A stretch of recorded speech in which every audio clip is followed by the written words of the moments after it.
האם זה באמת סגולה בדוקה? הסגולה ללמוד בזה? Erev Tov, good evening, Dober Vietcher. We are in the Zera Shimshon on Parsha Shoftim. Previously, actually, I think last year, maybe 2 years ago, we did the first half of a Drush Bays of part of section 2 on this Parsha, on Parsha Shoftim.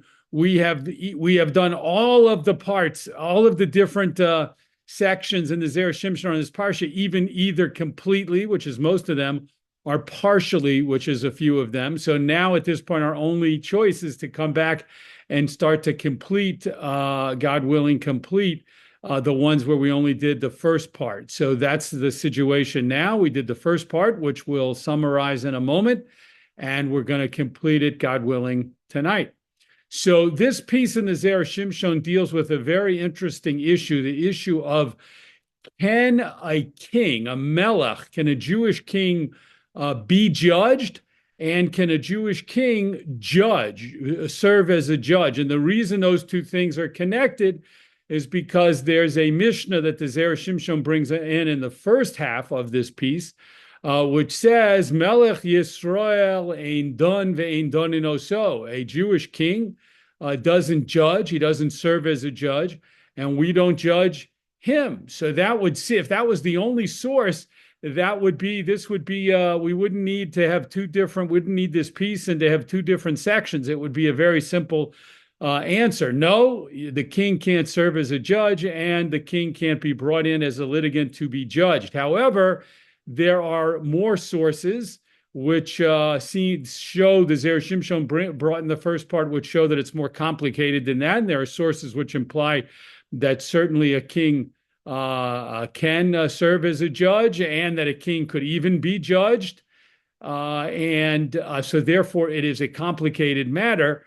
In the first half, while dealing with those sources, the Zera Shimshon makes the point that one of the main core missions of a king is to bring justice to the people, is to make sure, is to assert mishpat, to assure the fact, to ensure that justice is being done throughout the land, and therefore he must be able to serve as a judge, to judge cases, to judge people, if he's going to, if one of his main roles and responsibilities is to assert mishpat, to assert justice in the land. So we can see that the Zera Shimshon feels strongly about that aspect of a king's roles and responsibilities. And that's something that he talks about in the first half, and it will play, as we'll see, it will play out here in the second half as well. Another thing that's very important to mention from the first half of this piece before we begin the second section is there was an episode that the Zera Shimshon tells us about with Yanai HaMelech, Yanai the king. This is based on a Gemara in Masechta Sanhedrin. Yanai had a slave, and that slave killed someone. So the judges called in Yanai to testify in the case, because they said, Yanai, this is your slave. Your slave killed a person, so we're judging your slave, and it was a capital case. The slave could have been put to death because he killed someone. And so they called in Yanai to testify. Well, Yanai came before the court, the Gemara says, and he sat down, and they told him he needed to stand up. So Yanai said, I will only stand up if the Chachmei Yisrael, if the Chachamim tell me I have to stand up. It was very unprecedented and almost unheard of to tell a king that the king had to stand. But on the other hand, when a witness testifies in court, the witness, the aidim, the witnesses have to stand up when they testify. So what was going to happen? So the Chachamim were afraid of Yanai, and they were not willing to perhaps take their own lives in their hands and tell him he had to stand up. But the great Shimon ben Shetach was there, and he said, of course Yanai has to stand up. And he said to the judges, you're not supposed to show fear. You're not allowed to show fear, especially in court, even in front of a king. and therefore you have to tell Yanai that he needs to stand up. But they were petrified of doing so. And so Shimon ben Shetach said to them, Hashem knows what's in your hearts, and he knows you know the halacha, and you know what you're supposed to. Hashem knows that you know what you're supposed to do, what you're obligated to do, but he sees that you're showing this fear. You're overpowered by your own fear, and you're going to be judged by Hashem for that. And the Gemara says that they collapsed and they died on the spot. So because of that terribly tragic episode that all came from the fact that the court had called in Yanai to testify in the case, the Chachamim made a takana that kings should not be judged and should not be called into court to be judged, and should not judge other people. And that is also an important source in this discussion. And related to that source, the Gemara distinguishes between Malchei Yisrael, kings who are not of the Davidic dynasty, and Malchei Beis David, kings who ruled in the southern portion of Eretz Yisrael, the kingdom of Yehuda, and they were descendant of the Beis David. And the Gemara distinguishes between those kings and seems to imply that Yanai HaMelech, who was a Melech Yisrael, he wasn't from the Davidic dynasty. The rule of not judging kings and having kings not judge might only apply to them, but not apply to judges from Beis David who are from the dynasty and are descendants of the house of David HaMelech. So that also will play a role in the second half of the discussion. So with that introduction, let us go to begin the second half of the piece. And the way to find it is to take a look at the column on the right, come down to the second paragraph that begins Elavadai Tzorech Lomar, and that's where we're going to begin.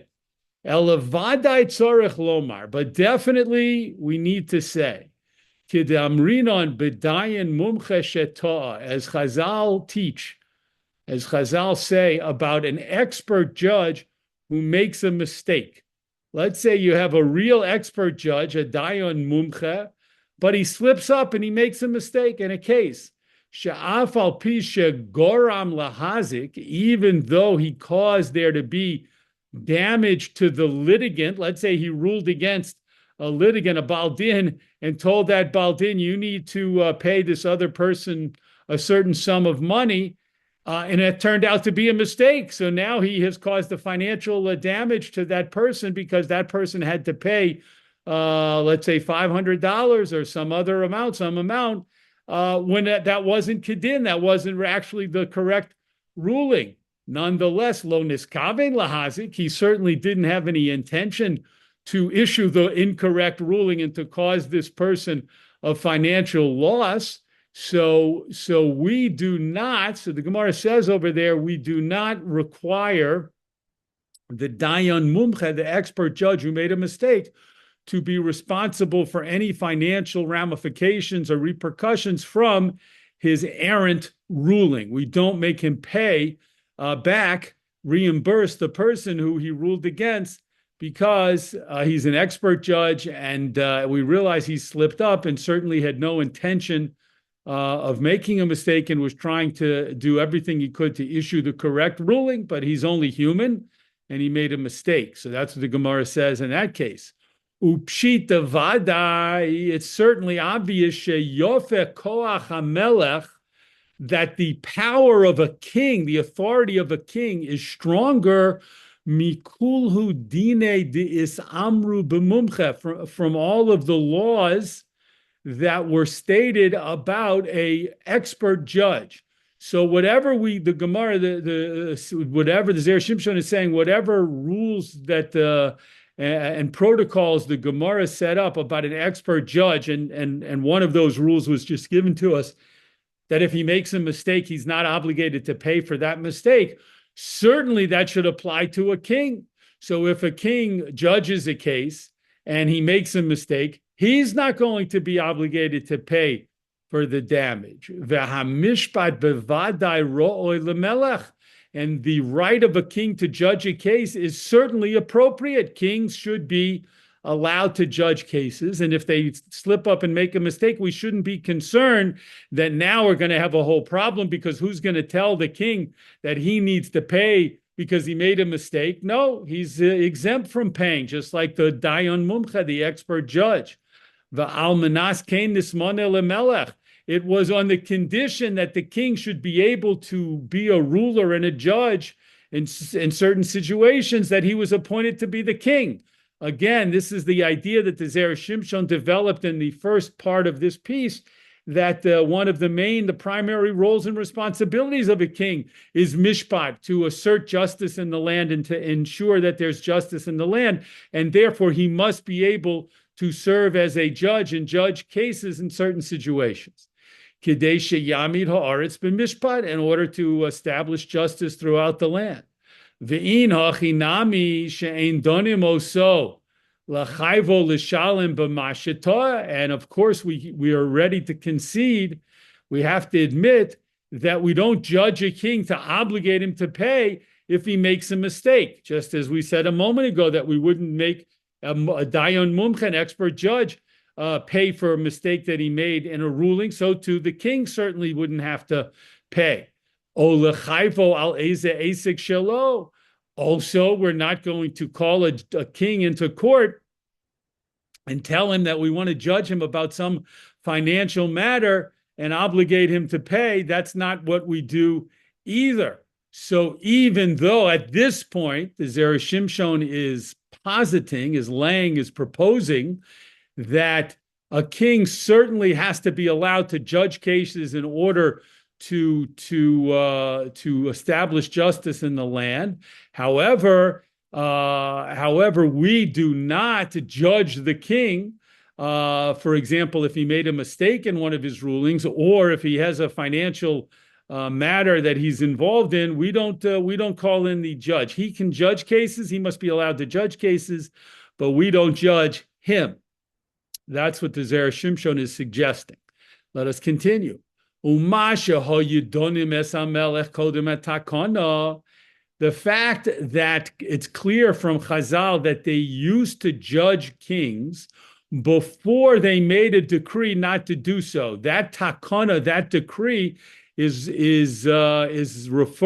related to the case of Yanai HaMelech, which we mentioned when we introduced this section. And that's the case where they called in Yanai to testify, and the judges, the Chachomim, were afraid to tell him he had to stand up when he gave testimony about his slave and the murder that his slave was alleged to have committed. And because they did that, they ended up dying. And because of that tragedy, the takana was made not to judge kings. However, before that tragic situation occurred, clearly they used to call in kings to testify, and they would call in kings to be judged. So the Zera Shimshon says, "Efshar shahayu donim oso." It's perhaps it's the case that they only would judge a king bisman shahaya hamelech misratze sheyadunu oso, when a king was willing to be judged. In other words, maybe the courts, even before the takana, before the decree of not judging kings, even before that, perhaps they couldn't compel a king to come in and be judged. But if the king said, I have nothing to fear and I want to set a good example, so if there's a case that you need me to come in and be judged about, or there's some claim that I need to be judged on, I'm willing to come in. In such a case, they would have the king come in and they would judge the king.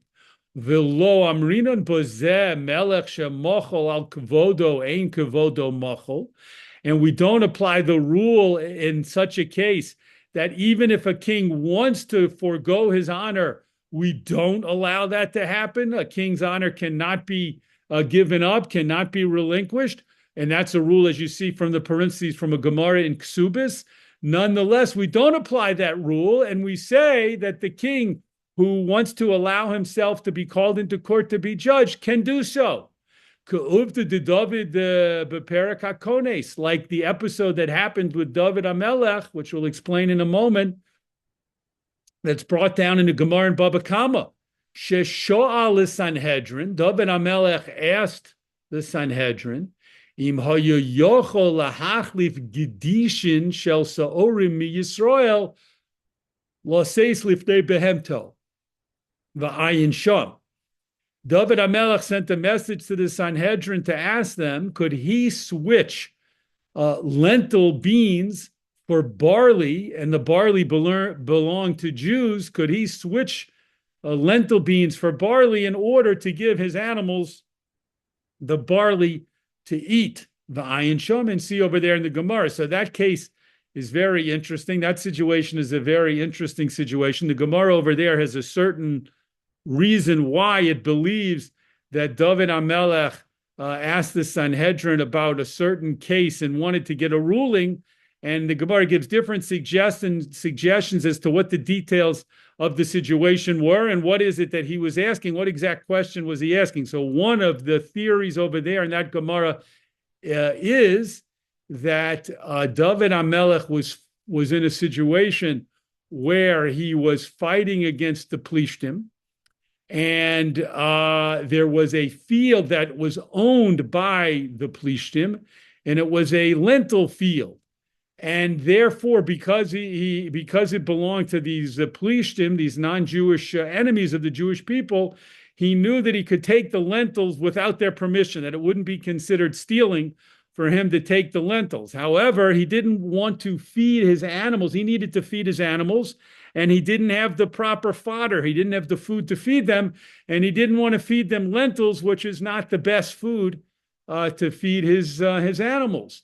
However, there was another field there in the area that belonged to Jewish people, and it was a barley field. And barley is a great crop, a great produce to feed to his animals. So he wanted to know, could he take the lentils from the Philistines' field without getting permission, and then tell the Jewish landowners, I'm giving you these lentils, and I'm going to take your barley in order to feed my animals, even without their consent. In other words, obviously he couldn't just take their barley, but could he take their barley and insist that they take the lentils as payment for the barley, even if that idea didn't really appeal to the Jewish owners of this piece of land with the barley? So that was the question that David HaMelech sent, again, according to one opinion, to the Sanhedrin. But the Zera Shimshon is bringing in that story because that's a case where David HaMelech was allowing himself to be ruled, to be judged and ruled by the Sanhedrin. He didn't assert his prerogative as a king to say, I'm a king, and I don't have to listen to your rulings. He said, no, here's my question, here's the situation, and I need you to rule for me so I'll know how to act. And therefore, that's an example of a king saying, I'm willing, not only willing, I'm asking you, the court, to judge my situation and me and tell me how I should act in this case. Okay. V'nicha Shapir, back to the Zera Shimshon, Lishna Dikra. And the words of the pasuk, and this is the pasuk that the Zera Shimshon had focused on, had discussed in the first part of the piece. So he's saying now the words in this pasuk are very apropos, very appropriate. Dehiskosheshu, continuing to the top of the next column, v'koshu. So this pasuk, in its most literal translation, means, and you should gather. And you should gather the people and gather them to make sure they come together. But the Gemara, kind of in a little bit of a interpretive mode, says, Kishot atzmacha, adorn yourself, and then you can adorn others. And the Gemara gives a drush, it gives an explanation to this, which is that a person should allow himself to be judged. And then that's what it means, adorn yourself, allow yourself to be judged. And then you can judge others. Dimashma, the language implies the bedidhu talya milsa, that it is dependent on that individual.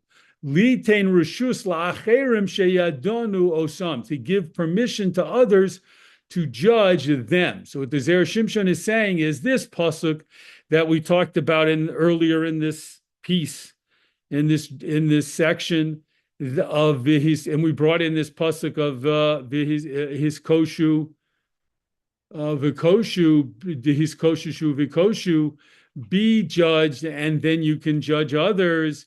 That fits in with what we're saying about a king, about kings, that it's if they allow themselves to be judged, then we can judge them. We can't compel them to come into court if they do not wish to do so. But if they are willing to come, like David HaMelech asked the Sanhedrin to rule in his case, he wanted to be judged. He wanted to know what was the proper way to act. So if a king says to the court, yes, I'm willing to come in and be judged and follow your ruling, then we can do so. And then they can judge other people, which is what the Zera Shimshon, as we've said, is going to some length to make sure ends up being the case that the kings can judge other people. So they can allow themselves to be judged and they can judge other people. Next paragraph. Ume'ato novo leveir hamedrash hanizkar le'el. And now that we understand all this, we can explain the medrash that was previously mentioned. So the Zera Shimshon brought in an excerpt from a medrash earlier in the piece, in the first half of the piece, and now he wants to explain it. Al pasuk, the medrash talked about the pasuk kisavo el haaretz, when you come into the land, v'chulei, etc. Som tasim alecha melech v'chulei. You should certainly place over yourself a king. So that pasuk talks about the fact that when the Jewish people come into the land of Eretz Yisrael, then they should, at the proper time, appoint over themselves a king. Now we know they certainly didn't do that right away when the Jewish people first came into the land. So they were led by Yehoshua, and then the people who led the nation were called Shoftim. They had Shoftim and they had Nevi'im. They had judges and they had prophets.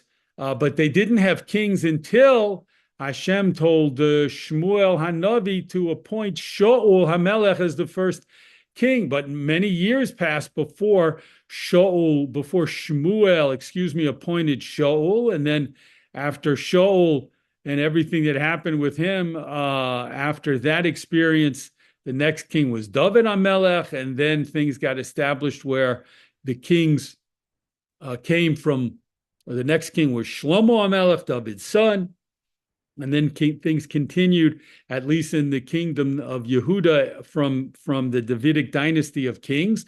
And then there were other kings called Malchei Yisrael, kings over the northern kingdom. However, the Medrash says, Vishoel, and that Medrash that talked about the Jewish people appointing king, asked a question. Melech Yisrael, a Jewish king, Mahu sheyiyeh muter lo lodun bifnei bezdin. Is it permissible for that king to be judged in front of a court? So the pasuk says at a certain point the Jewish people needed to appoint a king. So the Medrash asked, could a king that they appointed be judged? Could he be told to come into court and be judged? Hainu sheyiyeh yochol litein reshus la'acherim sheyadunu osel. Zera Shimshon says it doesn't mean that the Medrash was asking, could they compel the king to be judged? No, we know that's not possible. But rather, could they call in the king and ask if he would agree, if he would consent to be judged? Could they do that? And if we're able to do that, then that means we don't view that as in any way a humiliation or a disgrace to the king, since the king is agreeing. He's not being compelled to come into court. He's agreeing to come in, and then that's okay. Umelech shemochel al kvodo, ein kvodo mochel. we don't apply the rule. If the king agrees to be judge, we don't apply the rule, which we saw previously mentioned here, that a king who wants to give up his honor is not allowed to do so. We don't apply that principle, and we say if the king wants to allow himself to be judged, then he can come into court, and the judges can judge him. And the Medrash is asking, is that true? Is that correct?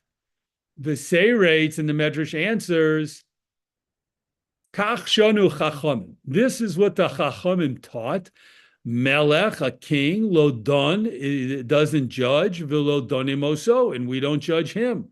Lo meid, a king doesn't testify, v'lo meidin oso, and we don't bring testimony against him. So the Medrash, in order to answer its question about a king agreeing to be judged and bringing him into court to be judged in such a situation, the Medrash says, no, the Chachamim taught that that's not the case. The Chachamim taught in the Mishnah, Melech lo don v'lo donim oso. We quoted this part of the Mishnah before we began in the introduction to tonight's piece. A king can't serve as a judge, and a king can't be judged, and a king can't testify, and a king can't be testified against. So the Medrash made it seem as if it's a cut and dried matter by quoting the Mishnah. Next paragraph. But we, of course, already know that it's not a cut and dried matter. It's not black and white. It's quite complicated, quite complex. The divrei hatana, bevadai koshu tuva. The words of the Tana are very difficult. Chada, the first reason, the words that we just saw above in the previous paragraph, the first reason that they're difficult is shelo hoya lo lomar lo dun. He shouldn't have said a king doesn't judge. Ella ein donim oso, but rather it should have said we don't judge the king. That's what should have been stated. Not the king can't serve as a judge, but rather we aren't allowed to judge a king. Because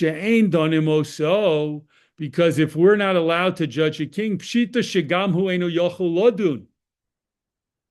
It's obvious that the king can't serve as a judge. So we don't need to say that part. All we need to do is say, the question is, the Zera Shimshon's question is, all we needed to do is say that we can't judge him, and then we would know that he can't serve as a judge. Mishum his koshishu, because of the rule from the pasuk of adorn yourself, and then you can adorn others. Only if you can be judged can you judge others. Umikol shkein shehatakona hayisa. And certainly we know that the decree was Bishvil Yanai Kishahayu Donimoso Lo Kishahayu Don. The decree that was made about Yanai Amelech was made in a case when he was called into court to be judged, not when he served as a judge. So that's the way that the Medrash should have, in the Mishnah that the Medrash brought down, should have referred to it. They should have said, we don't judge a king. And then we could have extrapolated from that he can't serve as a judge. But to come right out and say the king can't judge doesn't sit well with the Zera Shimshon. Next paragraph. The ode, and furthermore, the imayre hatana b'malche Yisrael bilvad. If the Tana of the Mishnah that was brought down a moment ago in the previous paragraph is talking about only Malche Yisrael, kings who are from the northern kingdom and are not part of the Davidic dynasty, Kedisa b'Gemara, as the Gemara states, Lo shanu ela b'Malche Yisrael. We only taught this rule in reference to Jewish kings, but not kings of the Davidic dynasty, Malche based of it. Loma Tana Stam Melech Lodon. Why did it teach plainly, just like as a simple, straightforward statement, Melech Lodon, a king can't judge a case. Hayolo Lomar, it should have said Lodon. Hayolo should have said Melech Yisrael Lodon. A king, a Jewish king, doesn't serve as a judge. Ve'od, and another question, is samich le lo meid v'lo meidim oso. Next to the statement about a judge not judging, a king not judging and not being judged, it says a king can't testify, and we don't testify against him. That rule applies also to the kings of Beis David. So why did it say Malchei Yisrael, kings of the northern kingdom, kings that are not of the Davidic dynasty? The rule about testimony applies to Malchei Beis David also. As the great commentary on the Rambam writes in the third chapter of the Rambam's Mishnah Torah in the Laws of Kings, Sha'af Malchei Beis David einam mechuyavim lehoid bebezdin. Even kings of the Davidic dynasty are not obligated to come and testify in court. So a court can call other people to come and testify and compel them to do so, but it can't do so with a king from the Davidic dynasty. In order that they shouldn't be in any way distressed or humiliated, that they have to sit around waiting to stand and testify in court. So that we don't do. And the Zera Shimshon clearly says we don't do that.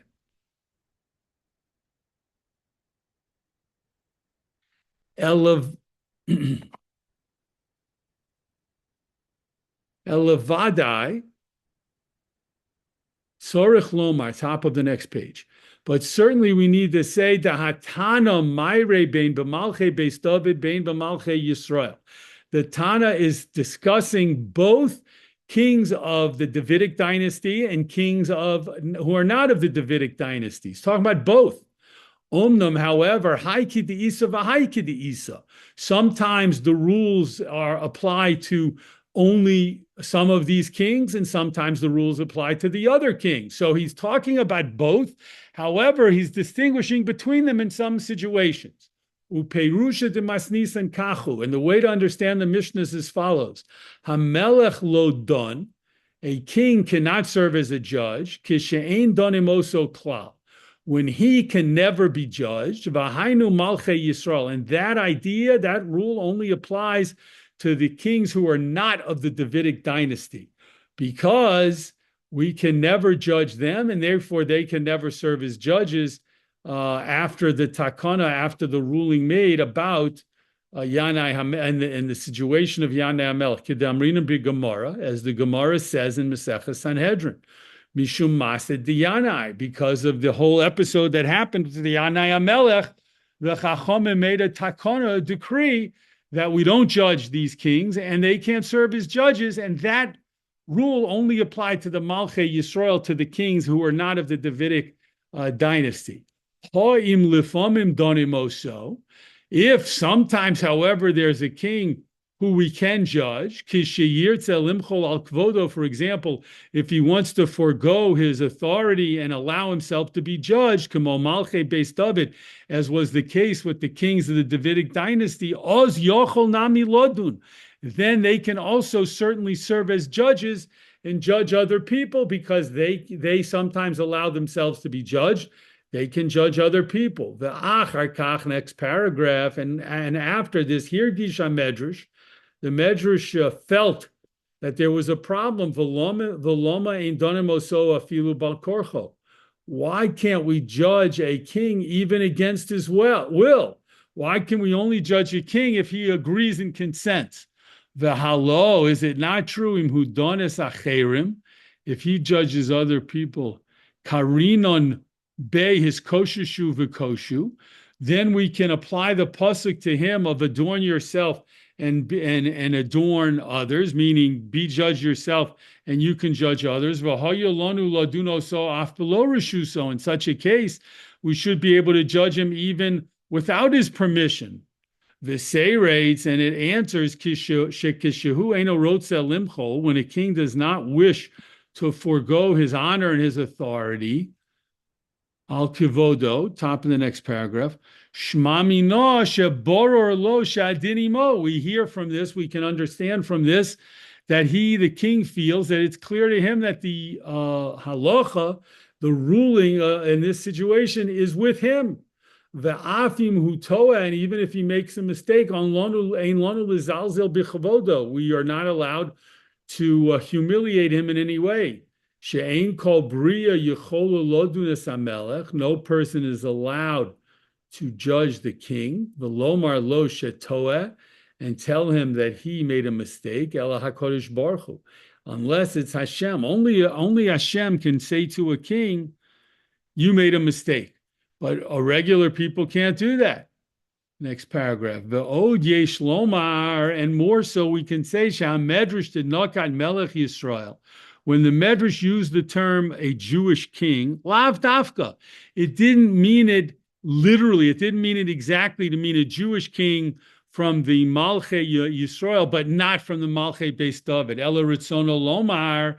But what it meant to say was a Melech Beis David, a king from the house of Beis David.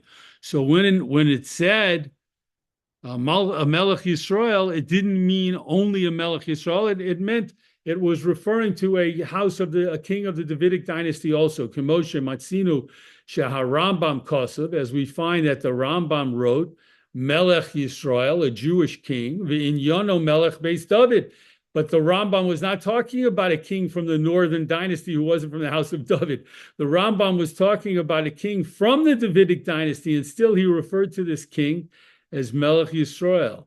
The Kosev Shoma Kesef Mishnah, and the Kesef Mishnah commentary on the Rambam writes, Hatam, the reason, Hoil Sheba'avonosenu Ein Lanu Achshav Lo Melech V'Lo Sar, since now in our times, the Kesef Mishnah says, we don't have kings anymore. We don't have Jewish kings since the destruction of the temple. V'lo sar, and we don't have high royal officers either. Lo nafkal on midi. It doesn't matter to us what we call a king because it's not something that's relevant anymore. Ve'od, and more so, de melech beis David gamhu lo nafik miklal melech Yisrael. Even a king from the house of Beis David is no longer considered, excluded from Melech Yisrael, from being called a Melech Yisrael. In other words, a king from the Davidic dynasty is also a Jewish king. If we use the term Melech Yisrael, Jewish king, in a wider, looser sense, then of course it refers to all kings, whether they're from the Davidic dynasty, the Beis David HaMelech, or not from the Beis David. But a king from Beis David can also be referred to as a Melech Yisrael, which the Zera Shimshon says we clearly see from the language of the Rambam, and he's applying that also to the Medrash that we saw previously above, that it said Melech Yisrael, but it didn't mean to restrict itself to a Melech Yisrael. It meant any Jewish king, whether he's from the Davidic dynasty or not from the Davidic dynasty. Different certain rules apply to them. Sometimes they apply to all kings. Sometimes they apply only to kings from the Davidic dynasty, and sometimes they apply only to kings from the non-Davidic dynasty. So the Zera Shimshon, and I'm sure if people weren't with us when we did the first half, it was hard for them to follow, so I apologize for that. But the Zera Shimshon, picking up and continuing with ideas and sources that he developed in the first half of this piece, continue to insist that at least for the Malchei Beis David, at least for the kings of the house of David, they can give permission for themselves to be judged. They can allow themselves to be judged if they feel that's appropriate for them to be called into court and judged. They're allowed to do that.